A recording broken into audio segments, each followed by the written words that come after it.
siempre es ser consciente que esas dos cosas están pasando al mismo tiempo, ¿no? No hacer ojos ciegos a esta cosa ni a la otra, ¿no? Ni decir, bueno, por la experiencia estoy dispuesto a que hagan cualquier cosa con mis derechos, ni, bueno, necesito el 100% de los derechos laborales para tener un trabajo. Cuando en realidad las facultades o el mundo académico debería estar mirando constantemente qué pasa en la realidad para ver qué tipo de matrícula está produciendo, ver qué tipo de conocimiento está reproduciendo, ver qué tipo de profesionales se está formando. En ese contexto, las pasantías o las prácticas profesionales terminan siendo un comodín para conseguir mano de obra barata no calificada. Hay ahí un choque entre qué tipo de arquitecto o arquitecta sos, según qué tipo de respuesta das al humano que atendés, ¿no? Pero creo que hay un desafío lindo en el micro, que es como dar esa solución particular, y después dar un debate mucho más grande, que es qué unidades, por ejemplo, son las que vende el real estate o el mercado inmobiliario. ¿Qué tipo de vivienda tiene esa persona? Si nosotros no pensamos viviendas o espacios habitables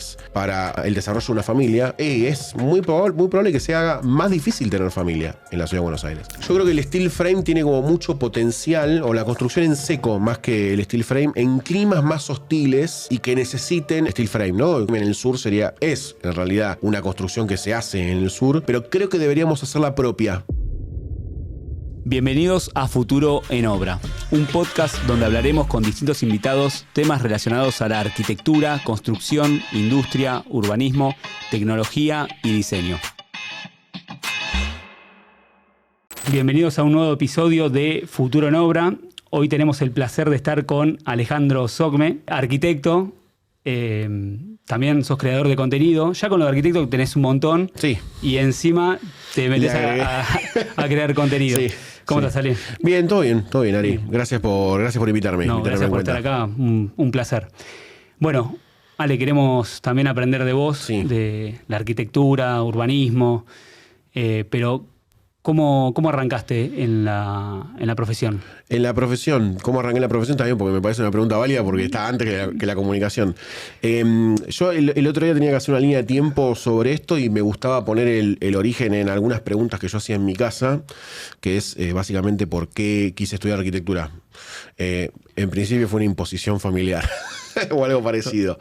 Después empecé como a entender de dónde venía. No fue una imposición, pero sí fue una recomendación muy, muy vehemente, ¿no? Porque a mí me interesaba la construcción porque siempre en mi casa hubo ramas industriales relacionadas a la metalurgia, ramas técnicas y ramas constructoras, ¿no? En todos los perfiles de mis abuelos y mis ancestros siempre se iba por ese lado. Entonces en mi casa se mamó mucho lo que es la construcción y la obra, ¿no? Porque mi bisabuelo viene de Hungría, mi bisabuelo paterno viene de Hungría siendo maestro mayor de obra, sería o técnico constructor, en realidad venían con el título ese, y acá se pone a construir porque manejaba muy bien el hormigón, algo que acá en esa época todavía estaba recién arrancando. El hormigón no era una tecnología aplicada, estamos hablando del 30 más o menos por ahí.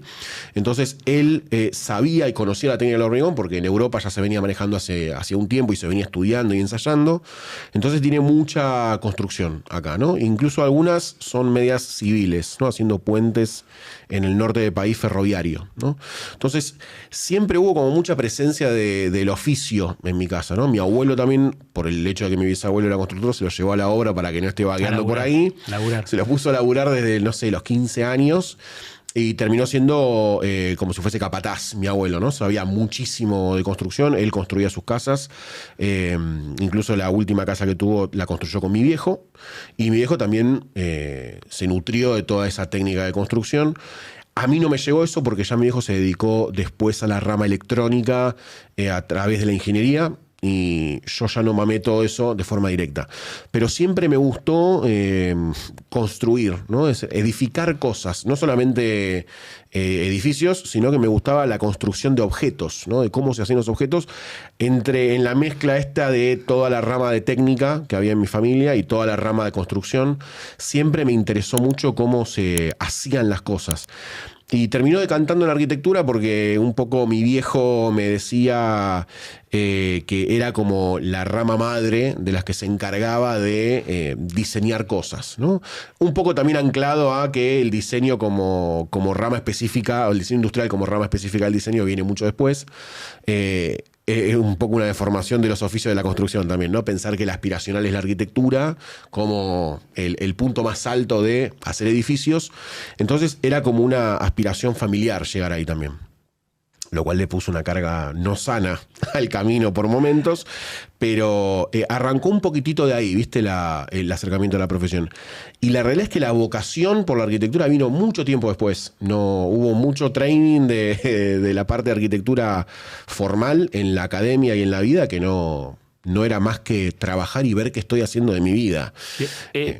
¿Arrancaste a estudiar y ya trabajabas en la construcción? O... Sí, es un camino bastante interesante porque, no, viste, por lo general a veces uno piensa voy a trabajar arquitectura y piensa ya estar en un puesto de trabajo, en un estudio establecido, y la realidad es que cualquier trabajo que tenga alguna relación con hacer un edificio te va a dar muchísima práctica, ¿no? Yo conozco gente que dice, soy arquitecto pero estoy en una mueblería o en un taller que hace muebles y me siento medio degradado en el ejercicio de mi profesión, y yo por el contrario trato siempre de ponerle una carga positiva a eso, porque aprendés muchísimas cosas sobre oficios, sobre obras, sobre rubros de obra, sobre manejo de tiempo, presupuesto, en escala mucho más pequeña. De ahí que mi primer trabajo, vamos a decir el primer trabajo formal, porque el primero fue hacer potencias de audio con compañeros de la escuela técnica, ¿no? Es como complicado. El colegio técnico. No, el industrial es alma mater. No lo toqué en el camino, pero para mí el industrial fue como muy... me marcó mucho también el camino sobre hacia dónde ir. Y me dio muchas herramientas. Pero ese fue el trabajo cero, hacer potencias con amigos en un garage. Estuvo bien igual, hicimos 100 equipos, funcionaron, no se devolvieron, estuvieron bien. Pero después mi primer trabajo formal fue en un estudio de stands de arquitectura comercial, pero que tenía la particularidad que también me llamó mucho por eso, estaba en Pompeya, era un taller estudio, ¿no? Entonces teníamos que constantemente estar en relación con el taller para ver cómo se fabricaban las cosas, cuánto valían, cómo era la construcción económica del precio del stand, ¿no? Es decir, cuál era el costo. Tenías que ver jornales, tiempo de obra, herramientas, todos los costos aparejados a hacer un stand. Entonces era mucho más interesante que un estudio tradicional de arquitectura comercial en donde hacen un proyecto y lo mandan a un taller. Nosotros, los dueños del taller tenían que ir a buscar los clientes y nosotros como parte ejecutiva de adentro del taller teníamos que hacerlo. Y ahí estuve 1 año y medio o 2 años aproximadamente y aprendí realmente mucho entre el oficio y lo académico, ¿no? Entre que una línea no es solamente la línea que dibujás, sino que esa línea tiene un costo, alguien la tiene que hacer, tenés que dar un par de órdenes para que se haga, tenés que comprar materiales, lleva tiempo, un montón de cosas que tuve más velocidad para iterar que en una obra de arquitectura que por ahí te lleva 1 año y medio, 2, entre conseguir el cliente y terminar la obra. En un stand quizás eran 3 meses, 4. Claro. Entonces, la velocidad con la que vos tenés que atravesar todos esos procesos te da una práctica que a veces la arquitectura tardás más en adquirirla. Por eso cuando comento siempre que en todos los trabajos que están relacionados a la arquitectura podés aprender, es encontrarle esta beta positiva también, ¿no? En este caso era, bueno, puedo practicar más rápido, mandarme algunos mocos o algunas macanas que no son tan caras y puedo aprender a una velocidad mayor. Y ese fue mi primer trabajo. Después fui como yendo y viniendo entre trabajos de arquitectura hasta que hace 5 años abrí mi propio estudio formal después de muchísimo tiempo de trabajar para otras personas, básicamente. No fue un camino de, bueno, salí de la facultad y me abrí mi estudio. Siempre tuve freelos a mi cargo, siempre trabajando en un estudio y también para arquitectos independientes. O sea, tuve como siempre un frente laboral de tres vías, viste, abierto. Pero así llegué a la arquitectura y hoy estoy como medio establecido en una práctica independiente. Bien, bien. Pero ese camino aparte... sobre lo comercial, sobre trabajar en esto que me decías de los stand, más en lo comercial y la dinámica que tienes, ¿no? El trabajo es lindo porque no te puedes aburrir, en la construcción en general no te aburrís nunca, pero en eso es muy dinámico, es como decís, es rápido. Tipo stand de exposiciones para shoppings y demás. Sí, y predios feriales, viste que por ahí tenías que hacer un stand de 100 metros, 80 metros, que es básicamente hacer un departamento rápido. Claro. Viste, a veces tenías que decir, bueno, tengo que hacer instalación sanitaria, instalación eléctrica, cámaras, muebles, pintura, o sea, eran todos los gremios y tenías que ejecutarlo ahora en 2 días. ¿no? De 48 horas porque era todo de corrido. Entonces tenías turnos de personas del taller que entraban y salían para que descansaran, vos quemado pasándole la posta a un amigo que tenía que venir a retomar la dirección del stand para llegar bien, recibir a los clientes para decirle mira cómo va todo, ¿no? Que venían súper frescos y vos estabas básicamente viviendo a mate y pepitas, que no dabas más. Sí. Pero bueno, es un rubro que es desde lo que no vamos a analizar la parte de derechos laborales, ¿no? De todo eso, pero es compleja, la parte de los stands es muy compleja, pero si tengo que, viste que todos los problemas del día a día después decís se transforman en una buena historia el día de mañana, para mí ese trabajo que por momentos se padeció se transformó en muy buena experiencia a futuro y lo veo también con a veces colegas que quizás no tienen práctica temprana de trabajo a medida que están estudiando, entonces se pierden de muchas cosas del mundo real. Que claro, eso te iba a preguntar, sí. ¿No? Porque justamente cuando tenés esa práctica temprana, cuando te recibís después, ya te venís con una carga sí. de experiencia que te da otra forma de manejarte, mismo con los gremios, que es todo un tema manejarse también con los sí. gremios, con el cliente.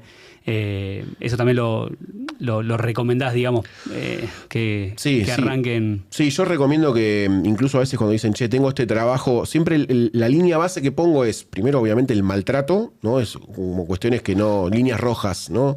Si vos descubrís que hay una base de maltrato, bueno, obviamente tenés que dejar ese trabajo urgente, pero también es... Reconozco que hay una falencia en todos mis derechos laborales, como en el 85% de los trabajos a los que yo participé, pero también veo que estoy aprendiendo algo por acá. Siempre es ser consciente que esas dos cosas están pasando al mismo tiempo, ¿no? No hacer ojos ciegos a esta cosa ni a la otra, ¿no? Ni decir, bueno, por la experiencia estoy dispuesto a que hagan cualquier cosa con mis derechos, ni, bueno, necesito el 100% de los derechos laborales para tener un trabajo, porque en Argentina va a ser muy difícil que efectivamente eso pase. La lucha es obviamente para que se cumplan las dos cosas. Pero en el interín es no hacerte el boludo con ninguna de las dos y poner las dos cosas en la balanza y ver si por esa experiencia te bancás esa falta en tus derechos laborales. Bien. Porque eso pasa. Sí. Sí, no recomiendo no hacer la facultad sin experiencia laboral. Incluso si vos pudieses no trabajar, quizás el CBC, bueno, en el caso de la UBA el CBC, pero en facultades los primeros 2 años, pero en el resto es, no sé si necesario, pero empieza a haber una cuestión media sinérgica en la experiencia laboral que vos adquirís y cómo incluso te relacionás con el conocimiento académico. Podés sacarle mucho más jugo, podés incorporarlo en tu día a día laboral, lo vas a resignificar desde otro lugar, el conocimiento académico. También lo vas a sacar del pedestal, ¿no? Es como también ponerlo en un pie de igualdad con la realidad, que es algo a lo que las facultades a veces le rehuyen un poquitito, ¿viste? En el sentido de, bueno, el conocimiento académico es todo a lo que vamos a apuntar y la realidad es algo con lo que te enfrentas después que tenés el título. Cuando en realidad las facultades o el mundo académico debería estar mirando constantemente qué pasa en la realidad para ver qué tipo de matrícula está produciendo, ver qué tipo de conocimiento está reproduciendo, ver qué tipo de profesionales se está formando. Y es una situación de simbiosis constante. No debería ser una cuestión separada una de la otra. Hay muchos problemas en esa división. Eso pasa en otros países, de que la universidad tiene, si se quiere, las prácticas, ¿no? Prácticas profesionales. Profesionales. Sí. Acá en Argentina también hay varias facultades que lo tienen y está bueno. Si está bien normado y bien ejecutado. Claro, por eso te iba a decir, porque también tiene que funcionar realmente. Sí. Porque después pasa esto, salís a la vida, sí, a la vida real después de sufrir lo que es la carrera de arquitectura. Lo vi con Mai y con Facu, como te contaba antes. Todos esos 6 años lo padecieron, maquetas, esto, lo otro, lo que siempre se dice de la carrera. Pero bueno, ellos ya venían trabajando en la construcción, en la obra, claro. Y frente a muchos otros que después, bueno, justamente hace no mucho nos habían escrito para preguntarnos a ver qué recomendábamos para empezar con obras. Recién se había recibido, claro. y bueno, ver cómo se introducía. Veo que, y era de la UBA, veo que ni siquiera en eso, o sea, no te dan ni siquiera esa formación para empezar a agarrar pequeños trabajos? No te digo un edificio, una casa, pero un baño, por ejemplo, una cocina. No, ni hablar. Si hablamos de la escala 1 en 1 a la que deberíamos llegar a ser formados, ¿no? Para salir de la facultad y brevemente o cortamente llegar a la escala 1 en 1, a poder por lo menos proyectarla y dirigirla. No estamos hablando de ser ejecutores, ¿no? De ser constructores de eso, pero por lo menos a entender todas las piezas, estamos bastante lejos de eso, y donde lo terminás aprendiendo es efectivamente en el mundo real. Las pasantías o las prácticas laborales son como un elemento más en la arquitectura que en otras profesiones, pero más en la arquitectura. Son una profesión como el honorario está bastante en una escala de valores muy baja con respecto a toda la cadena de valor de un inmueble o de un producto construido.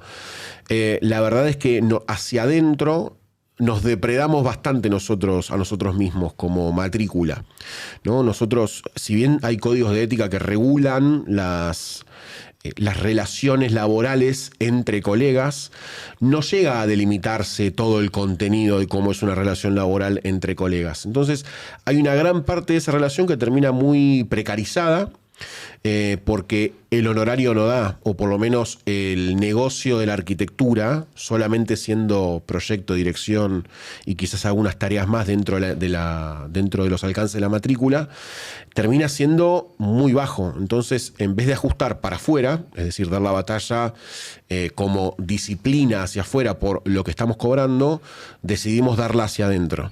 En ese contexto, las pasantías o las prácticas profesionales terminan siendo un comodín para conseguir mano de obra barata no calificada, ¿no? Que son arquitectos junior, arquitectos por recibirse, que es un proceso bastante caníbal, porque pasa dentro de la disciplina, y que desgasta mucho al estudiante que sale con ímpetu y ganas a decir quiero aprender, y recibe a veces tratamientos que van de la mano de, no te digo abusos, pero te digo prácticas que no son sanas, ¿no? Como para poner alguna palabra que no sea muy violenta. No son muy sanas. Y tampoco tienen una estructura para trasladar el conocimiento profesional a una persona que se está todavía en formación. Porque cuando salís con el título, sos arquitecto de título nada más y podés tener una matrícula si te matriculás, pero realmente te falta la formación, como pasa quizás en el mundo de la medicina, ¿no? Que son médicos, pero necesitan la residencia para tener esa práctica y efectivamente adquirir las especialidades y conocimiento del mundo real. Eso hay todo un cóctel ahí como para desarmar que es medio complejo y que yo creo que todavía no lo estamos mirando con seriedad a nivel disciplinar, ¿no? Si bien los colegios y las sociedades centrales de arquitectos te dicen es algo que atendemos y es algo que abrazamos como problemática, no se ve en la realidad de una matrícula que está cada vez más grande y no se hace nada por ver qué pasa con el honorario, culturalmente con el honorario, ¿no? ¿Qué vale nuestro trabajo para la sociedad? Y qué pasa con nuestra batalla interna de cómo son nuestras relaciones laborales. Claro, ¿a qué ritmo también va? O sea, lo estamos viendo, pero se está haciendo algo, ¿no? Porque pasa eso, o sea, el ritmo también, porque aparte lo que tienen es que la responsabilidad, sobre todo, que muchas veces lo hablamos con muchos colegas, por ejemplo, en otros países existe, bueno, acá está el electricista y el gasista matriculado. Sí. Si en una obra pasa algo y sale algo mal, la responsabilidad recae sobre el profesional a cargo con la matrícula y demás. Sí. El constructor también debería quizás tener una matrícula en ciertos, aunque sea, pasa en lo nuestro, en el steel, claro. Es algo que se discute muchas veces, de matricular a los estileros para que tengan una responsabilidad y que no pase después lo que pasa, que cualquiera hace cualquier cosa. Claro. Y a veces, por desconocimiento o por lo que sea, terminan fallando las obras. Las construcciones. Exacto. Eso. Sí, debería haber un sistema así. Yo igual siempre hablo como dentro de nuestra propia rama, ¿viste? O sea, la arquitectura para los arquitectos, ¿viste? Exacto. Un poco como qué problemas tenemos nosotros hacia la sociedad y dentro de nuestra disciplina, ¿viste? Es como todavía falta una discusión cultural sobre eso, que es un poco más grande que la facultad y el colegio y todas las instituciones que nos conglomeran de forma independientes.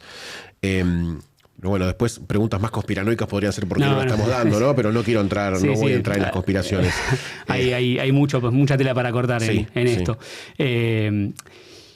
Y ahora, bueno, te dedicas con el estudio a arquitectura residencial. Sí, principalmente estamos haciendo arquitectura doméstica. A mí me gusta como la palabra doméstica porque pensamos en el habitar diario de las familias. Incluso la aproximación que tiene mi estudio es tratar de abordar un lugar que se ha dejado de lado en la arquitectura, que es dejar de pensarlo solamente como un problema académico y pasar a pensarlo como un problema del día a día, ¿no? De cómo se habitan las casas, cómo son las casas, qué deseos y particularidades tienen los clientes o los comitentes en cuanto a usos, en cuanto a estilos, en cuanto a cualquier otro elemento que haga a la pieza construida. Que por lo general académicamente no se le da mucho espacio a esa necesidad o no se le da mucho valor al acceso de data que puede darte una persona habitando un lugar, ¿no? Como estamos acostumbrados a trabajar mucho en vacío en la facultad de una forma muy teórica, cuando llega la práctica hay un choque casi de egos, ¿no? Decir, bueno, pero yo soy el profesional que te va a decir cómo tenés que vivir, y hay una parte de la realidad que es, vos no me vas a decir cómo tengo que vivir yo, porque yo ya sé vivir. Yo quiero vivir de esta forma la casa. Entonces, hay un trabajo que incluso a nivel académico tiene muchísimo potencial, que es tratar de, con arquitectura, traducir esos modos de vivir entre particularidades universales, del vivir, que es básicamente, bueno, hay cuestiones que no voy a doblegar a tu forma de vida porque tu forma de vida está mal. Si yo te pongo una habitación al oeste, te voy a matar en verano. O si te pongo una habitación al sur, en invierno me vas a llamar. Pero sí te voy a prestar atención si me decís hacia dónde mirar, o cómo se relacionan las habitaciones, o cómo querés que se use en cuanto a privacidad las ventanas, ¿no? Eso me delimita quizás la altura del antepecho, la forma de la ventana, pero no hacia dónde debe orientar, ¿no? Es como maridar un poco el conocimiento técnico con cada uno de los comitentes. Tampoco la arquitectura puede resolver problema a problema, porque si no sería una arquitectura tipo sastrería. Y hay un drama habitacional a nivel mundial que dice, tenemos que dar respuestas universales, y esas respuestas universales tienen que ser lo más correctas posible para la mayor cantidad de gente posible. Entonces, hay ahí un choque entre qué tipo de arquitecto o arquitecta sos, según qué tipo de respuesta das al humano que atendés, ¿no? Pero creo que hay un desafío lindo en el micro, que es como dar esa solución particular, y después dar un debate mucho más grande, que es qué unidades, por ejemplo, son las que vende el real estate o el mercado inmobiliario, ¿no? Si hacemos todos monoambiente 18 metros cuadrados orientados al sur y mal ventilados, qué tipo de sociedad producimos en base a esa tipología, ¿no? Pero todo esto arrancó si me estaba dedicando a arquitectura doméstica, ¿no? Sí, carajo. Igual, que fluya, ¿no? Así que por ese lado no... Ok, no, o sea, sí nos estamos dedicando a eso y nos interesa mirar el problema desde el estudio de esa forma. Bien. ¿No? O sea, sin desatender lo universal, pero pensando en las particularidades de cada una de las personas que viene al estudio. Bien. ¿Y cómo te llevas hoy con la demanda actual de los clientes y también de tus proveedores? Todo esto ahora, por ejemplo, que es algo que están pasando en este momento, la apertura de la economía, que están trayendo nuevos materiales, que hay cosas que están afectando a la industria nacional, que eso es otro tema que no vamos a entrar ahí, que es muy largo, pero bueno, hay más variedad de productos, tenés más materiales disponibles para trabajar, para resolver. Sí. También decías esto de la respuesta universal, hay como una tendencia a industrializar y estandarizar, ¿no? Algunas respuestas en muchos aspectos. Sí. ¿Te estás enfocando en vivienda unifamiliar? O sea, ¿por dónde van con...? Mirá, no te voy a decir que somos medio intransigentes, pero hay algo que vos tocaste ahí sobre la demanda de...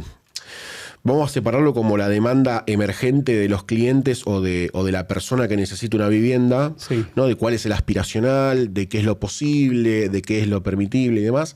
Y básicamente lo que se puede hacer, ¿no?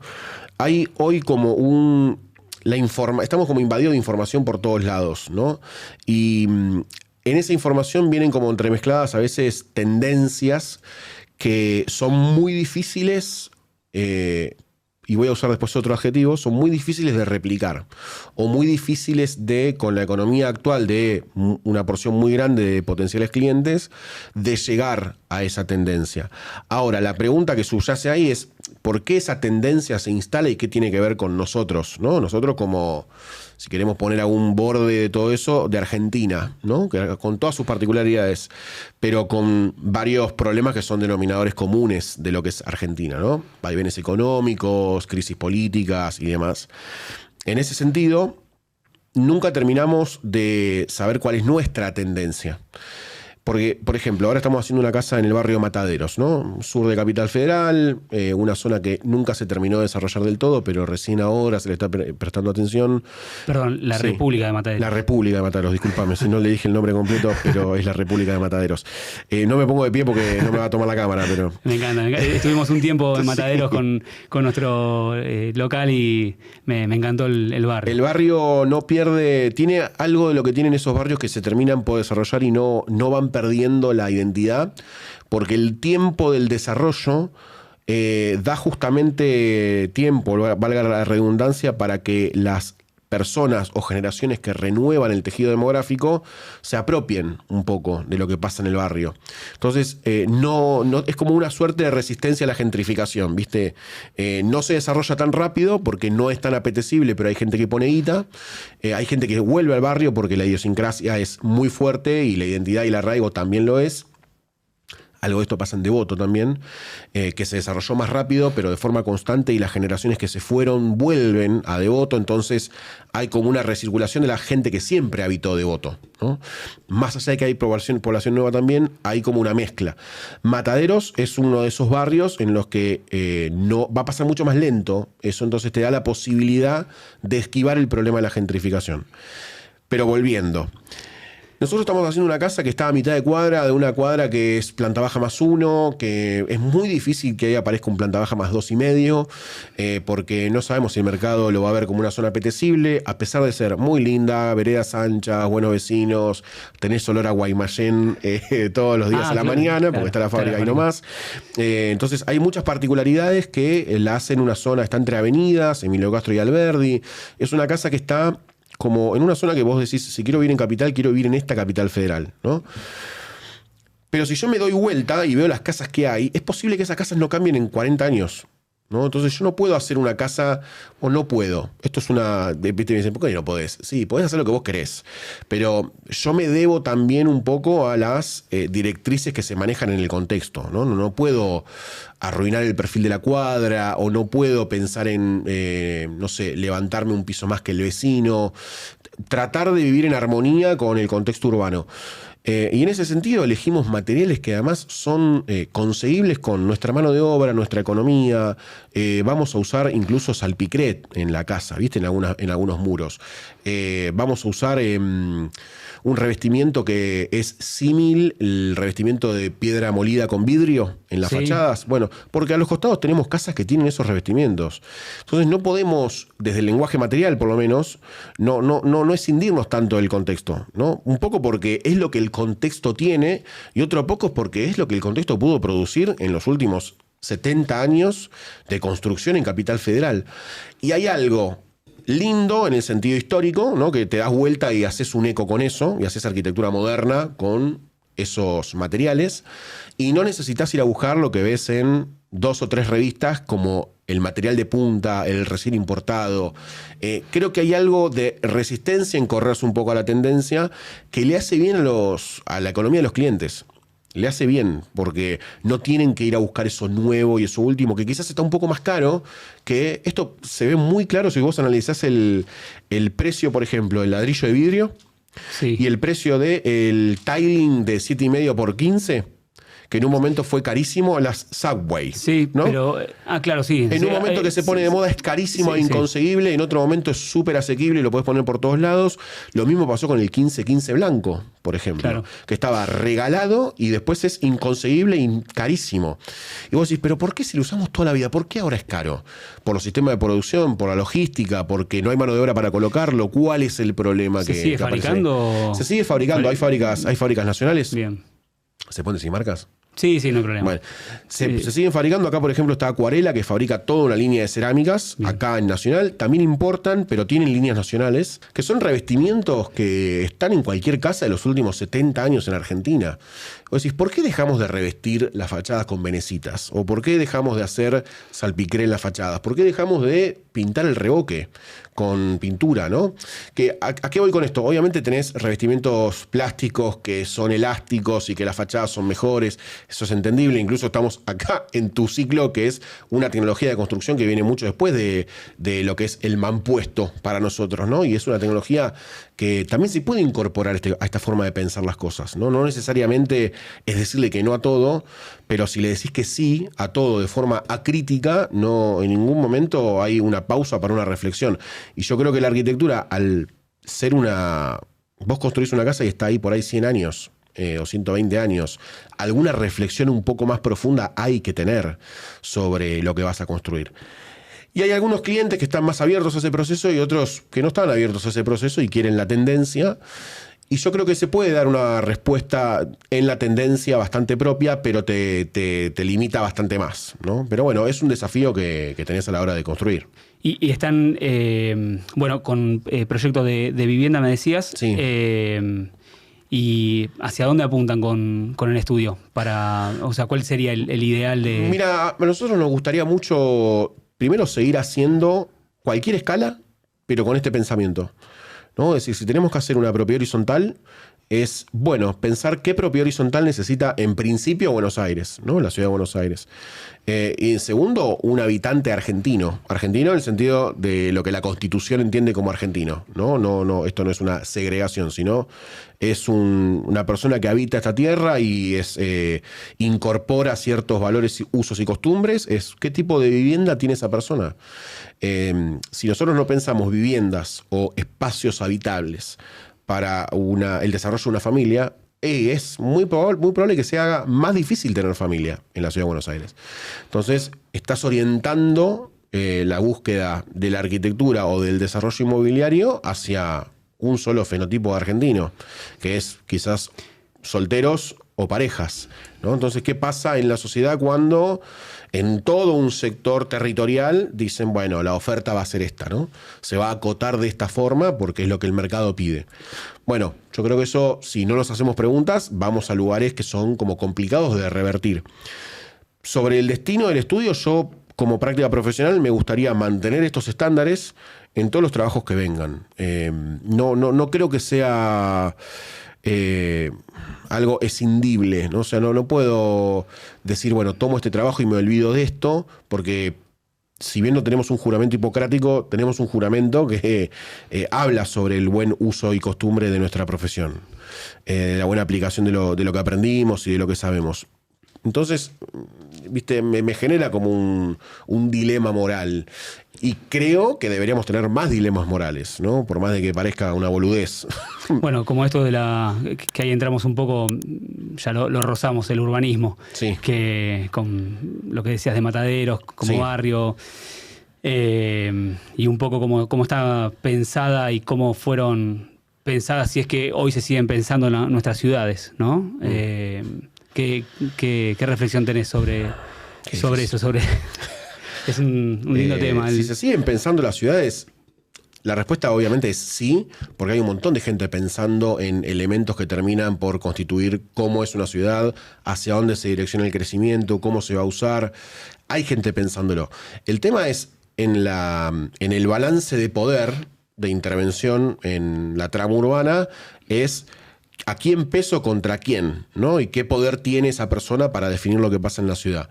Si nosotros pensamos en para quién o para quiénes está pensado el código de edificación y el código de planeamiento, más todas las normas para producir vivienda en Buenos Aires, principalmente en la ciudad de Buenos Aires, pero puede pasar en cualquier municipio con alguna centralidad, es para los grandes actores hoy, ¿no? Para las grandes desarrolladoras que pueden absorber el costo de operar en Buenos Aires, ¿no?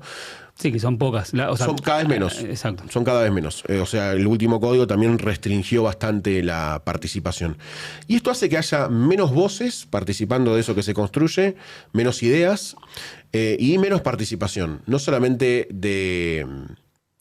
de profesionales, sino también de los que van a habitar esas unidades, ¿no? Si yo, por ejemplo, tengo una plaza inmobiliaria que tiene un costo de acceso muy parejo en toda la ciudad de Buenos Aires, es muy probable que entre solamente un sector socioeconómico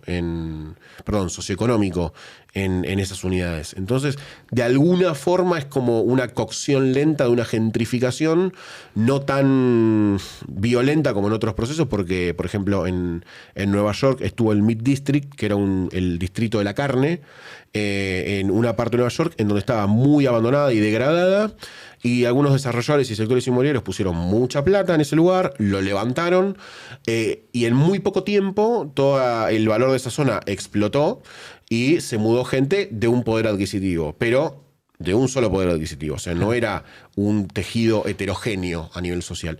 Y nosotros, por lo que somos un poco constitutivamente a través de nuestra historia, somos bastante mestizos, somos bastante heterogéneos, ¿no? En el sentido cultural, social y demás. Cualquier cosa que vaya en contra de eso, un poco va en contra de lo que somos. Ahí es donde digo, los códigos de edificación, los códigos de planeamiento, el desarrollo inmobiliario, sin pensar en que esto deje de ser negocio. Todos pueden ganar dinero igual. Es pensar en esas cosas y no dejarlas corridas de un costadito, porque si no hay variables que se van degradando mucho. Por ejemplo, la participación del espacio público. Cuanto menos heterogéneo es, menos variabilidad tenés de las cosas que pasan en tu ciudad. Viste que siempre hay un dicho que se dice: una ciudad sana es en donde el abuelo puede ir caminando con el nieto hasta la escuela, ¿no? Ir a buscarlo y traerlo. Porque ahí estás tocando las dos puntas demográficas más vulnerables, que es la tercera edad y la primera, en una situación de goce y de actividad urbana, ¿no? Que es caminar, básicamente. Entonces, ahí donde digo, las ciudades se dejaron de pensar, pero porque son cada vez menos actores los que la están haciendo. Eso es lo que me parece que está pasando con las ciudades, principalmente con la ciudad de Buenos Aires, en donde se dice que están escuchando a los vecinos, se dice que están escuchando las problemáticas del día a día, pero vos te das vuelta y lo que pasa en la realidad no tiene asidero con eso, más allá de intervenciones puntuales. Sí, además con esto de también que no se piensa como lo que pasó, por ejemplo, con el soterramiento del Sarmiento. Del Sarmiento, sí. De lo que no pasó. Claro, sí, exactamente. Que encima venía por abajo, en Capital dijeron, che, lo vamos a hacer por arriba después, cuando siga, no sé, cuando lo continuarán en algún momento. Ahora nosotros vivimos en Matanza. Sí. En Ramos hicieron unos puentes para sortear. Sí. Bueno, es como que se van haciendo cosas que te das cuenta que no están planificadas, sí. Porque o sea, no tienen ningún sentido. No tienen ningún sentido. Entonces pasa en la capital, pasa en el conurbano. Es un problema de toda la mancha urbana. Y en el medio, o sea, no hay hoy alguien que articule todo eso. O sea, no hay alguien que piense en toda esa trama. Yo creo que diste con el punto central de cuál es el problema a nivel planificación, que primero puede ser una mala o una nula planificación. Pero superados esos dos puntos, hay un problema en la administración de la planificación, que es: vos no podés pensar municipalmente la administración de una mancha urbana como la de Buenos Aires, que compite mano a mano con la de San Paulo, ¿no? Como ciudad top 3 de Sudamérica. No podés escindir las decisiones en las cuales intervenís Ciudad de Buenos Aires con la mancha urbana, ni al revés, ¿no? Es decir, una ciudad como mancha urbana sana sería que una persona desde Berazategui se pueda tomar el tren o se pueda hacer algo intermodal rápido y que funcione hasta Vicente López, y que su día a día laboral efectivamente pueda hacer atravesar toda esa mancha urbana. No podemos hacer que la General Paz sea como una zanja, ¿viste? de pavimento. Realmente tiene que haber algo superador en algún momento donde integralmente se empieza a empezar el desarrollo del territorio. ¿Y qué errores crees, o sea, errores históricos que cometimos que nos llevaron a eso? No, yo creo que hay una deformación de legislación sobre el territorio que se la partidiza. Porque en algún momento se fue planificando y pensando la ciudad, ¿no? Desde que se urbanizó, bueno, se fundó Buenos Aires y demás, y se fue planificando, o las grandes ciudades también de... Tampoco se fue planificando todo porque lo que es el urbanismo aparece hace pocas décadas como historia humana, como ciencia que trata de normar las variables o las intervenciones en la ciudad para direccionar el crecimiento o para entender cómo funciona el mecanismo de la ciudad. Si vos dejás de lado eso y decís, antes se planificaba en ciudades, y más o menos, porque si vos pensás en La Plata, que es una ciudad planificada desde la trama y el funcionamiento, se hizo sobre zonas inundables. Entonces la planificación llegaba hasta un punto, ¿no? Es decir, las variables que intervenían en los datos que yo administro para planificar eran menos, ¿no? O eran otros. Yo creo que si bien hubo muchas pulsiones, más que nada a partir de los 60, de los 50, de planificar cómo iba a ser el funcionamiento de la región metropolitana de Buenos Aires, que es el AMBA y Capital Federal. Bueno, el AMBA creo que incluye a Capital Federal. Sí. Bueno, siglas, ¿no? Sí. Pero si vos hablas de la región metropolitana de Buenos Aires, como todas las variables que incluyen en la mancha urbana, siempre se trató de decir, bueno, ¿qué coronas hacemos de movilidad? ¿Cómo son los transportes públicos? ¿Cuáles son las zonas fabriles, las productivas y las residenciales? Pero si no te acompaña una voluntad política, política, no partidaria, que exceda a las administraciones, sí, que esté por arriba de las administraciones, jamás lo vamos a poder hacer. Que eso es también como te obliga a veces a bajar los brazos, porque si no, la esperanza, viste, como se complica. Pero yo creo que es posible, pero tenés que despartidizar un poco la legislación sobre los territorios y desmunicipalizarla. ¿Municipalidad? Bueno, no sé. Sí, bueno, andaría por ahí, pero... Complicadísima, pero sacar la presencia municipal de la gestión de un territorio, ¿no? Que es decir, vos tenés más cosas alrededor en las cuales impacta. Si, por ejemplo, Lanús dijera, che, vamos a hacer toda industria en Lanús ahora. Tengo que hacer un polo industrial. Vos entrás a Lanús y es una garita que entrás a laburar. Son todas industrias. ¿Qué pasa con todos los municipios alrededor? No podemos seguir pensando de forma como si los territorios y los municipios fuesen países. Algo tiene que haber. Un ente, un directorio, lo que sea, no sé, inventemos algún organismo que abrace a toda la región metropolitana y entienda que si vos modificás el costo del pasaje en Capital Federal, la persona que viene de los kilómetros de González Catán va a tener un problema en llegar a Capital Federal. Y lamentablemente no podés desentender lo que pasa en González Catán de lo que pasa en Puerto Madero, porque eso no es una ciudad sana. Eso, por ejemplo, San Pablo lo entendió hace ya algunas décadas. ¿Cómo lo entendió? San Pablo entendió que la región metropolitana que tiene que administrar es toda. No es uno por uno, viendo los problemas de uno por uno. Hay una visión macro global de escala metropolitana en donde de punta a punta entendés que hay una persona que quizás tiene que ir a trabajar a la otra punta de la región metropolitana. ¿Por qué? Porque entienden que la actividad no puede frenar en San Pablo porque son la capital intangible de Brasil, ¿no? La capital bursátil, industrial, económica, más allá de que esté Brasilia y de que esté Río, que son distintas capitales de Brasil, la capital económica es San Pablo, ¿no? Un estado de 40 millones de personas y una región metropolitana de casi 20. ¿No? Es decir, un estado que es un país tiene un problema de gobernabilidad si no atiende esto, ¿no? Si vos, de toda la gente que vive en la periferia, no le das la posibilidad de que llegue a trabajar a la otra punta descansada, bien viajada, que llegue en horario, que no le descuenten el día, que no tenga problemas en ese sentido, sacarle estrés del día a día, que su viaje en vez de ser 6 horas por día sean 2, si vos no lográs eso, de las periferias te va a empezar a comer hacia adentro lo urbano. Porque hay una pulsión de supervivencia también, ¿no? No nos olvidemos que las ciudades y las casas son refugio para encontrar básicamente eso, un destino. Y yo creo que las ciudades, si no se empiezan a entender, que muchos lo entendieron, nosotros todavía no, y siempre mi pregunta es por qué no pudimos dar ese paso, ¿no? Y bueno, tampoco me voy a poner conspiranoico. No, es que, a ver, también mencionabas la década del 50, 60. Sí. Lo de Lanús también, por ejemplo, que es una zona industrial, sí. Industrial por excelencia también, porque se instalaron, que tiene que ver con la inmigración también, exacto. Los tanos, todos los sí, con la inmigración y con la migración interna también, ¿no? Todo lo que es la mancha del conurbano crece por las dos. Claro, todos los que vienen del interior del país, para ir a trabajar a a estos lugares Sí. donde estaba el trabajo, básicamente. Y me acuerdo, creo que fueron... En un proceso de un país que se industrializaba también, exactamente, ¿no? exacto. Y bueno, está bien, se industrializaba y quizás ahí no hubo una planificación de decir, bueno, ¿para dónde va esto? No hubo una planificación. Fue una planificación espontánea. Y adoptamos quizás el modelo este de autopistas y demás que viene, si bien entiendo, de los yanquis. El modelo ¿no? autopistas, el modelo autopistas por el viene, auto. sí, o sea, la incorporación de autopistas a más que nada que cruzan sobre la trama urbana consolidada, ¿no? La apertura del 9 de julio, las autopistas 25 de mayo y demás, porque la General Paz no fue eso, ¿no? La General Paz, el origen de la General Paz era ser una avenida parque que absorbiera la falta de espacio público de la capital federal y del conurbano, ¿no? Mirá. La idea era que sea todo dos carriles de los dos lados, es como una doble autovía, Sí. y que tenga mucho espacio plano de zona verde, espacio público y demás. Lo que pasa espontáneamente ahora en el costado de la General Paz, que la gente como no tiene plazas, efectivamente va al costado de la General Paz. O hacer reuniones con los autos. Exactamente, todo, están las parrillitas, Exacto. está todo, sucede al costado de la General Paz. ¿Viste? Parece un tema de lo redondo, pero no es un tema de lo redondo.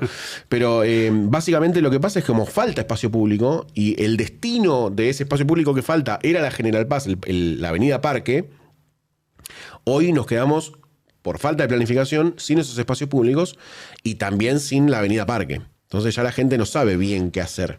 Pero el modelo de autopistas se instala más que nada a partir de la dictadura militar y del cambio de foco económico de Argentina para que el traslado de mercancías y también el movimiento de gente de la periferia a la centralidad se dé a través de autopistas, ¿no? De terminar la dictadura militar, por ejemplo, que ya quedaba el sistema de panamericanas, de autopistas, lo que más crece como modo de hábitat son, además de la propiedad horizontal, por un sistema de la desregulación de la ley de tierras, también crecen mucho los barrios cerrados, ¿no? Que es el modelo de vivienda de periferia con accesos de alta velocidad. Hoy está todo colapsado, porque claramente no es sustentable y choca mucho culturalmente con lo que somos nosotros.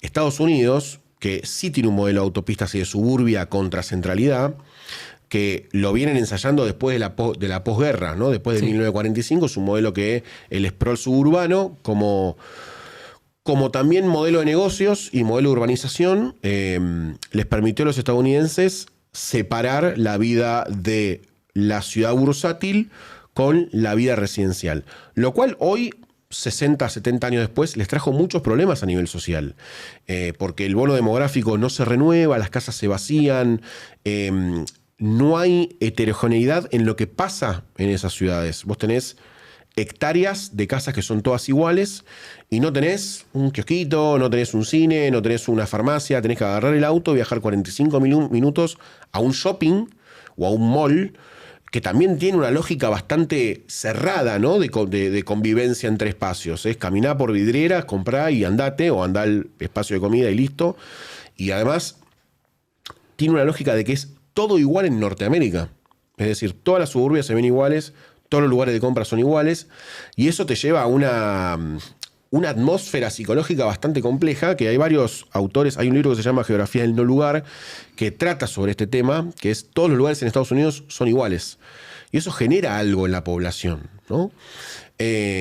Y hay una estructura de resistencia muy fuerte que le dicen los strong towns en Estados Unidos, que son los típicos pueblitos que vemos en películas como Volver al Futuro. Sí. La escena de la Torre del Reloj, que es muy parecida a la forma de colonización de territorio que hubo acá en Buenos Aires, que era la placita, la municipalidad, la iglesia, algunos localcitos de las familias más adineradas y después la gente que se empieza a conglomerar alrededor de ese centro urbano, que es algo que pasó en Ramos Mejía. Por ejemplo, fue eso mismo a partir de la estación de tren, ¿no? Nuestros grandes vectores de urbanización fueron los trenes en Argentina. Entonces, en ese sentido, hay un proceso de autopistas que nace en Argentina a partir de la dictadura militar que no tiene mucho que ver con Argentina. Sí, el destino de mucho del traslado, por ejemplo, de mercancías a través de la autopista, ¿no? Vos necesitas también infraestructura para mover eso. Entonces hay una dicotomía ahí entre no hacerse las preguntas correctas de qué perdemos y qué ganamos con esto que estamos incorporando a nuestro sistema ya establecido. Y también de los ciudadanos, ¿no? Porque este mismo modelo creo que fue Países Bajos que lo quisieron imponer en la década del 60 también en Ámsterdam, Sí. y se resistió la misma población para... Sí. Y bueno, después avanzaron sobre el modelo que tienen ahora, que Claro. tiene más que ver con la movilidad, la bici, que es famoso Sí. Ámsterdam por eso. Bueno, lo que sí pasó en Europa, como proceso distinto al de Estados Unidos, es que había un territorio destruido por la guerra, ¿no? Claro. Es decir, en muchos espacios de Europa había como una plaza vacante a reentender el territorio desde un lugar ¿qué hacemos con todos estos escombros que tenemos acá? ¿No? Es decir, ¿cómo ocupamos el espacio público de nuevo? ¿Cómo lo hacemos? ¿Cómo hacemos que la gente abandone el terror del espacio público, que era básicamente salir a la vereda y no sabías qué podía pasar? Porque además venían de un proceso de 2 guerras en Europa, ¿no? Con muy poquito tiempo, o sea, fueron 50 años de belicosidad. Entonces, salido de ese proceso, es cómo reconstruimos el espacio público y cómo nos vamos a relacionar con eso. En ese sentido, estaba ganando mucho la huella del automóvil, no solamente en Europa, sino en todo el mundo, pero en Ámsterdam en particular, en Países Bajos, trataron como de oponerse muy fuerte a eso. O sea, hubo una... No te digo una batalla, pero hay videos en su momento en donde las protestas terminaban todos a las piñas, porque era aquí lo pasaba con el auto y los otros decían, no, esto es una ciudad peatonal y bicicletas, auto, lo pasaban por arriba, se cagaban a piña, perdón. Sí, pero no. Pero es de esa forma. La verdad es que derimir el espacio público, si tenés actores que no te pueden pasar una topadora por arriba, se da de esa forma. Es que también es eso, a partir de la participación ciudadana, porque yo estoy de acuerdo con vos, que te escuché decirlo también, el tema de los barrios cerrados, los Sí. countries y demás, que son... bueno, alguien dijo alguna vez que eran abominaciones de un arquitecto. Un colega, puede ser. Sí, puede ser. Fue un colega tuyo o ingeniero, no recuerdo bien. Pero Mira, de un ingeniero me sorprendería más, lo abrazaría más un ingeniero que diga eso. Infraestructura estamos hablando. Sí, a nivel de infraestructura es mucho peor. Ese es el... Sí. O sea, se refería a eso, Okay, la persona que a nivel de infraestructura, todo lo que causa, por esto de las autopistas que mencionábamos Sí. antes, y entiendo que tenés una mirada bastante similar en ese sentido. Sí, ¿no? sí, tengo una mirada similar y le agrego que para mí no está resolviendo los problemas de fondo que dice resolver, ¿no? Es decir, si la existencia de barrios cerrados o privados implica la mejora de vida sustancial de las personas que viven ahí adentro, pero el detrimento de un colectivo mucho más grande, y tenemos que por lo menos repensarlos, ¿no? Porque si vos querés mejorar tu estilo de vida, ¿no? A nivel calidad de vida, espacios verdes, iluminación, ventilación, poder plantar un arbolito, tener más espacio, tener perímetro libre y demás. Hay modelos que en Argentina funcionaron muy bien para eso, que eran, por ejemplo, las casas quinta, la zona de chacras, las zonas prerurales, ¿no? Como la zona periurbana. E incluso dentro de las zonas urbanas tenés, por ejemplo, en Capital Federal, Parque Chas. En la zona donde estamos nosotros está Ciudad Jardín, por ejemplo, Sí. que lo que hacen es romper la trama urbana y generan un microclima en donde si entras te perdés. Pasa algo. Sí, Ciudad Jardín es hermoso. Ciudad Jardín es hermoso y tenés jardines, veredas, patios grandes, piletas, árboles. Tenés calidad de vida. Entonces, había modelos para tratar de conseguir eso, pero ¿qué pasa? Esos modelos te mantienen adentro de la ciudad, te mantienen adentro de la discusión pública sobre lo que es la ciudad. Si vos te corres y vas a una burbuja a vivir con respecto a lo que es la ciudad, quedás por afuera de esa discusión, ¿no? Y cuando vos urbanizás tierra rural a $5 a $10 el metro cuadrado, para después revenderlo y revalorizarlo y que venga a instalarse una casa ahí, lejos de la infraestructura que necesita una casa, estás poniendo el foco del crecimiento urbano en otro lado, que es básicamente escaparte hoy de la inseguridad y de una mala calidad de vida en las ciudades, ¿no? Esas son las dos principales variables que hoy te soluciona el barrio cerrado. Pero ¿qué pasa? Esas dos variables, la existencia del barrio cerrado, las empeora, ¿no? Las ciudades se transforman en tejidos más homogéneos a nivel económico, se degradan de igual forma porque la persona que pone plata en una casa no la pone más en la ciudad, la pone en tierra rural urbanizada. Entonces, todo este progreso económico, en vez de estar en la ciudad, yo, por ejemplo, prefiero Recoleta antes que un barrio cerrado. Prefiero Barrio Norte antes que Nordelta, por ejemplo. Que además, pone al rico o a la persona que está como en el ABC1 económico en la sociedad en contacto al que le pasa al que está en la base de la pirámide a nivel económico. Yo esta discusión la tuve en Brasil cuando pasaba un helicóptero por arriba nuestro, en el medio de la ciudad. Decía, mira, ahí va un millonario, ¿viste? Y yo decía, mira, prefiero que el millonario esté trabajando en la ciudad, realmente. Espero que esté haciendo la plata bien habida, ¿no? Bien habida, sí. Pero ponele que está haciendo una actividad legal y tal, está todo bien. Prefiero que esté operando dentro de la ciudad, prefiero que se tome un café en el mismo lugar en donde quizás alguien de costado está consiguiendo su primer trabajo, ¿no? En otro café.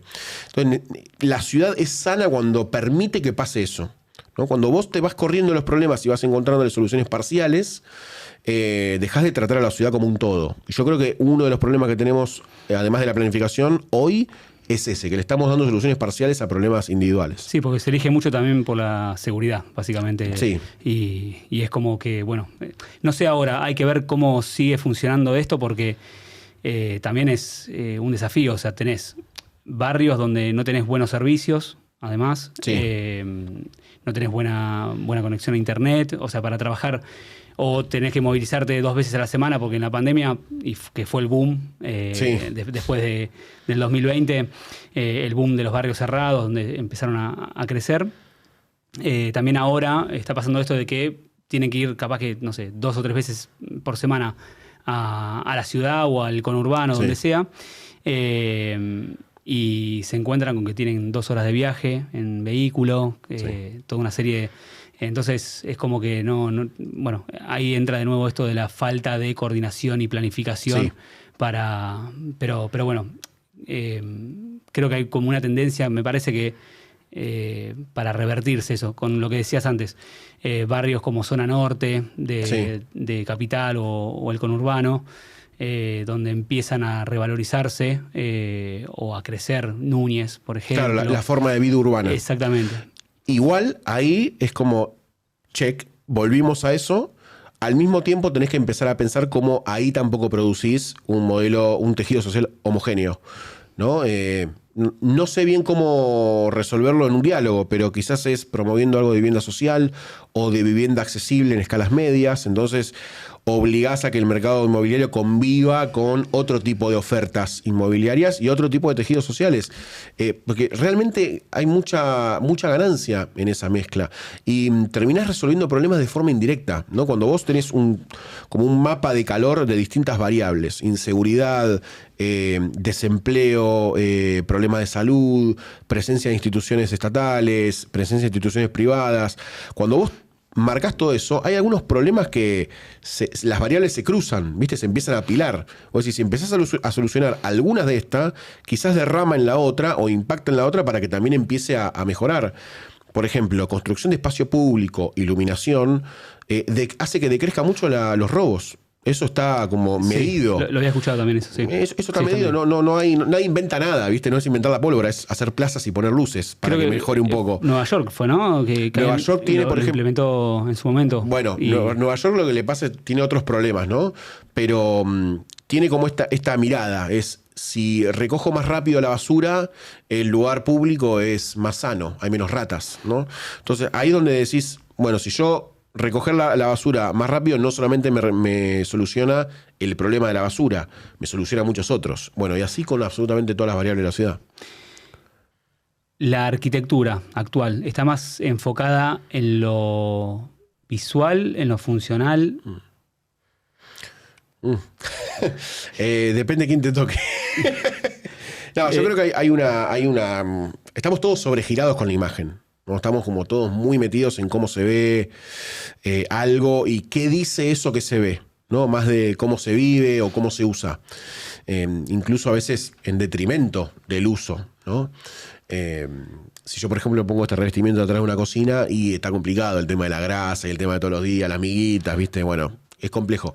Yo creo que estamos muy metidos en la cultura de lo visual, pero me parece que excede a la arquitectura. Estamos como en el mercado de la información, hay mucha presencia de lo visual, más de lo que es, ¿no? O de lo que puede ser. Entonces la arquitectura está como muy volcado a eso y realmente está como corrida también de muchos elementos que tiene que proveer para que la arquitectura esté mínimamente bien, ¿no? Y se puede hablar de arquitectura que está bien y arquitectura que está mal. Claro, porque también hoy en día lo notamos mucho en las redes, de que pasa esto también, cuesta acceder a un profesional para hacer, no te digo la reforma completa de una casa, una reforma de un baño y una cocina. Ale, volviendo un poco a lo que hablábamos al principio, que me contabas la parte del trabajo que hacías con los gremios y demás. ¿Cómo lo ves hoy en materia de la calidad del servicio que hay, el oficio? ¿Cómo estamos con eso? Y está complicado, parecería así, como la primera respuesta es, están complicados los oficios, ya no es lo que era antes. Pero también, que lo hablamos un poquito afuera del aire, para mí hay una relación de dos partes en la degradación de los oficios. Es un poco que no se paga un sueldo digno o un costo digno a veces en toda la cadena de producción del oficio, ¿no? Porque alguien, si vos decís, bueno, pero yo estoy construyendo en Saavedra y tengo que pagarle el jornal tanto a la persona que construye. Buenísimo, pero si vos te vas alejando, eso que se paga no es lo mismo, ¿no? No hay algo unificado sobre lo que vale la persona que construye o un gremio, ¿no? Y entiendo que haya valores distintos en entregas de productos distintos, pero parece haber una falta de como emparejamiento en los costos de la construcción de punta a punta, ¿no? Es decir, cuánto te cobra un profesional del oficio de la carpintería para hacer un mueble en un lugar y cuánto te cobra para hacer otra cosa. Yo creo que en esa escala de valores es en donde se pierde mucho la calidad media, ¿no? Del gremio. Es como que las puntas están muy separadas. Entonces el promedio te da bastante malo, la media te da mala, ¿no? Creo que lo que está pasando con los gremios es que la media está muy abajo, porque las puntas están muy distantes, se fueron distanciando cada vez más con el tiempo, ¿no? En donde, bueno, cada vez menos gente puede construir quizás por cuenta propia o pagarse una reforma, entonces también tiene que aparecen métodos de trabajo que son más informales y eso hace que el oficio se degrade, ¿no? O que se tenga que hacer más rápido, o que se tenga que hacer con peores materiales, o que se tenga que hacer con peores metodologías o con menos estudio de la pieza que vas a fabricar o del trabajo que vas a hacer. Entonces yo creo que habría que como que acercar las dos puntas para que la media vaya levantando. Y además hay también un proceso a partir de más que nada los 90, en donde todos los oficios se fueron degradando y se fueron reemplazando por otras profesiones o por otras búsquedas. Si hoy te acercás a una escuela secundaria o le decís a un pibe que tiene que agarrar un pedazo de hierro y limarlo hasta hacer un martillo, y que son 4 meses de limar un pedacito de hierro, y te dice, maestro, no quiero hacer eso. Entonces también hay algo cultural que está afectando a cómo los oficios, a cómo se relaciona la gente con los oficios. Viste, los tiempos no están empatados. Incluso a veces redes sociales afecta mucho en eso, cuando ves un reel divino de una persona que hizo un banco en 1 minuto y por ahí para hacer ese banco estuvo 2 semanas. Sí. Entonces hay una distorsión muy grande entre el mercado de la información, internet y los medios digitales con la realidad del oficio.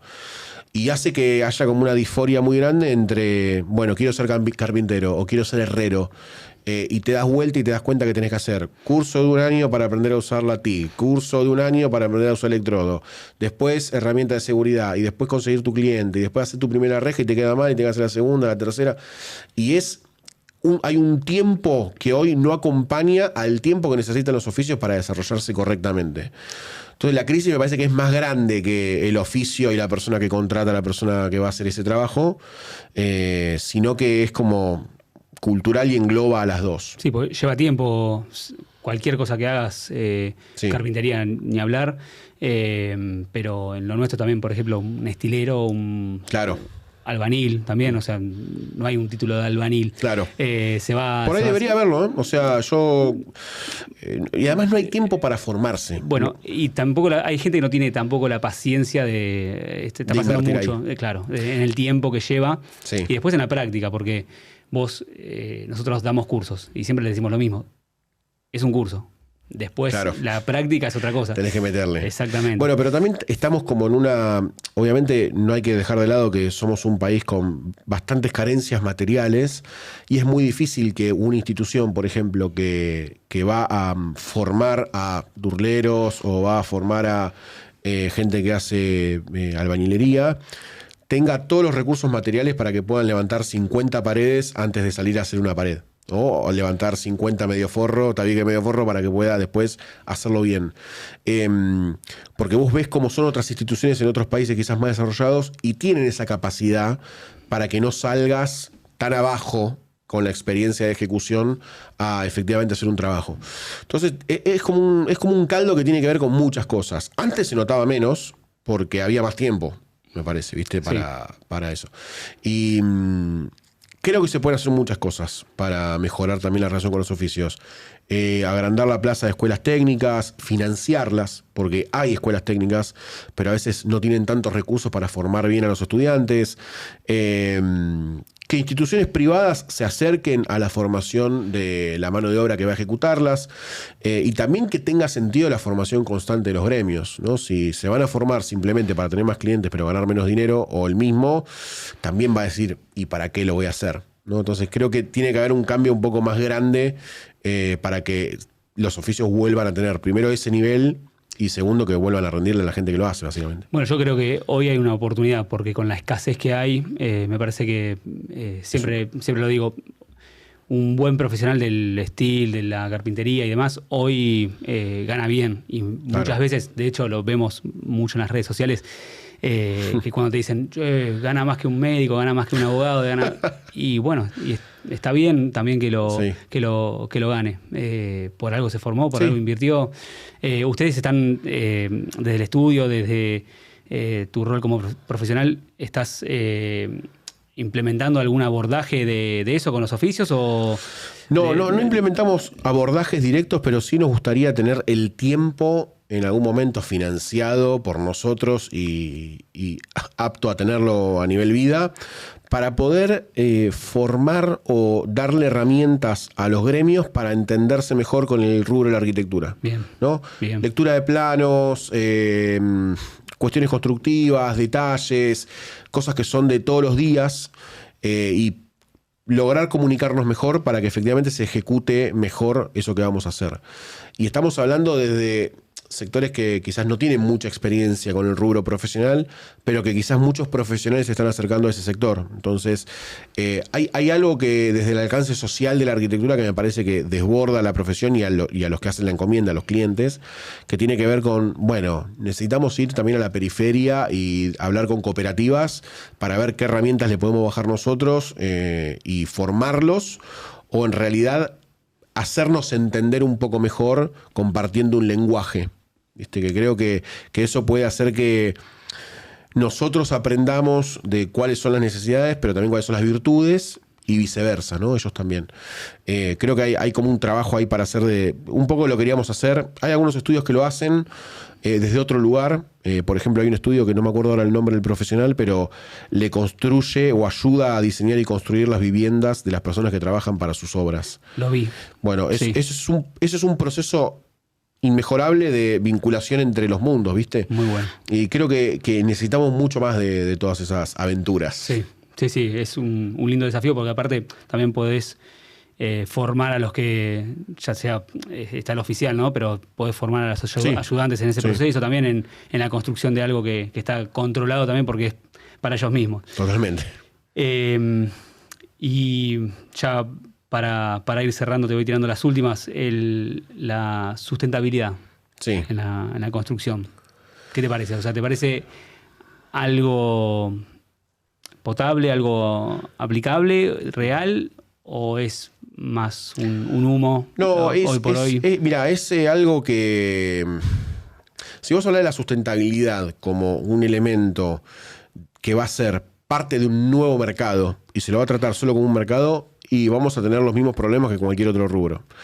Ahora, si revemos cómo es hacer arquitectura sustentable, tiene mucho que ver con hacer arquitectura bioclimática, o tiene que ver con arquitectura de entenderla de forma entera, ¿no? Es decir, si vos vas a construir algo, tenés que pensar en el sol, en la ventilación, en los materiales, en el consumo energético, pero de la arquitectura en sí misma, sin necesidad de agregarle 3 o 4 aditivos que por ahí en el mercado tienen mucha presencia, como paneles solares, cubierta verde, ¿viste? Cuestiones que por ahí son muy caras y podés hacer que tu arquitectura tenga respuestas desde la sustentabilidad simplemente con herramientas arquitectónicas, que es disponiendo bien los programas, que sea eficiente en el consumo de material, que sean buenos materiales aislantes. En esto el steel frame a veces gana mucho.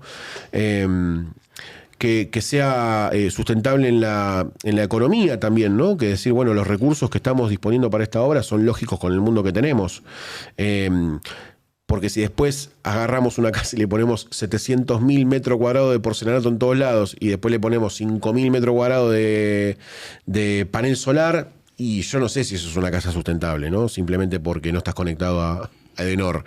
Yo creo que hay muchos ejemplos. Por ejemplo, acá en Argentina, Vladimiro Acosta desarrolló el modelo Helios, que es un modelo de arquitectura que da respuesta bioclimática a algunos climas de Buenos Aires. Y en Bahía Blanca, por ejemplo, hay una casa que es la Casa Pillado, que recién hace 3 años le instalaron aire acondicionado. Y es una casa de los 60. Y no necesitó aire acondicionado porque estaba bien pensada desde lo bioclimático. Entonces ahí te pones a hacer muchas preguntas. ¿Necesitamos instalar un aire acondicionado por habitación? ¿O necesitamos pensar mejor la arquitectura de esa casa para que no necesite aire acondicionado? ¿Por qué no volvemos a instalar ventiladores de techo, ¿no? Que el consumo energético es mínimo y te salva más de una noche de verano. Entonces ahí es donde digo, bueno, pensemos un poquitito mejor todos los puntos anteriores antes de pensar esto como un mercado nuevo que se abre para la arquitectura. Bien. Y la última. Sí. Te la tengo que hacer. Las construcciones en seco. El steel, el wood frame, ¿qué te parecen? Yo creo que son una cagada, ¿no? Sí. Te tiraba abajo todo, ¿viste? No, igual está desarticulado de lo que hacemos, la parte media. Así que sí, acá se puede hablar sin tapujos. El steel frame a mí me parece... Argentina, viste que es extensa en ancho y en largo, ¿viste? Yo creo que el steel frame tiene como mucho potencial, o la construcción en seco más que el steel frame, en climas más hostiles y que necesiten el wood frame o el steel frame, ¿no? Como el wood frame en el sur es en realidad una construcción que se hace en el sur, pero creo que deberíamos hacerla propia todavía, ¿viste? Que tiene como un lenguaje que no es argentino. ¿Viste lo que hizo Bustillo, por ejemplo, en Bariloche? Que cuando hizo el Yao Yao, cuando hizo, hizo construcciones en madera, que tenía que ver con una estética de Bariloche, que tenía que ver con lo regional y lo que pasaba ahí y la madera que conseguían. Creo que todavía hay un lenguaje que el steel frame y el balloon frame no aplica todavía a Argentina. Y obviamente tenemos una batalla cultural por dar de que piensan que es de cartón, ¿viste? Y la realidad es que vos también ves la necesidad de que el balloon frame y el steel frame existan en culturas y en climas como Estados Unidos, Inglaterra, Japón incluso, Japón más que nada por la madera, que son lugares en donde hay tornados, hay terremotos, hay incendios y tenían que reconstruir las viviendas mucho más rápido. Y hacerlo con mampostería de la forma mediterránea, y tardás un tiempo más en hacerlo, ¿no? Obviamente podés resistir esos embaltes de la naturaleza mucho mejor, pero también si no tenés la materia prima o el conocimiento técnico cultural para hacerlo, no lo podés hacer. Entonces yo creo que tenemos, o el steel frame más que nada, tiene como una batalla para dar cultural, de decir, bueno, podemos adaptar esto a la manera de vida argentina, desde lo razonable, ¿no? De decir, bueno, toco acá y no escucho hueco, que también hay mucha construcción que está mal hecha, ¿no? En el steel frame. Y ahí va de la mano lo que decís vos, que es capacitar a la gente que ejecuta steel frame para que lo hagan bien, ¿no? Para que toquen y no se escuche, o esté bien aislado, no entre agua y demás cuestiones que obviamente también pasan en la mampostería. Pero en steel frame hay mucho que se ejecuta mal porque es una tecnología joven en Argentina, ¿no? En términos del siglo. Exacto. Pero yo obviamente le veo futuro, y cuanto más mercado tenga, más accesible va a ser. Que eso al principio, en los 90, era medio complicado porque era muy caro, y hoy ya compite mano a mano con lo que es mampostería. Sí, estamos ahí palo a palo con en valor metro cuadrado, por lo menos hoy estamos igualados. Pero bueno, sí, hay mucho también sobre todo de lo cultural. Sí. El ruido a hueco es algo que es la top en las preguntas. Así que, pero bueno, lo elegirías como sistema para... Sí, no solo lo elegiría, lo usamos incluso para proyectar, así que sí, está totalmente adoptado. Bien. Bueno, Ale, un gusto tenerte hoy acá. ojalá que lo podamos repetir esto en la segunda temporada. Dale. Nos quedaron muchos temas también para abordar. Seguramente. Podés hacer un cónclave también. Un debate. Podríamos, ¿sí? Para la segunda temporada. No te quiero poner en aprietos. No, pero bueno, por cuestiones de agenda, obvio. Mai y Facu no pudieron estar, así que dale, nos gustaría para. Bueno, muchas gracias por invitarme entonces a la primera temporada. A vos. Gracias.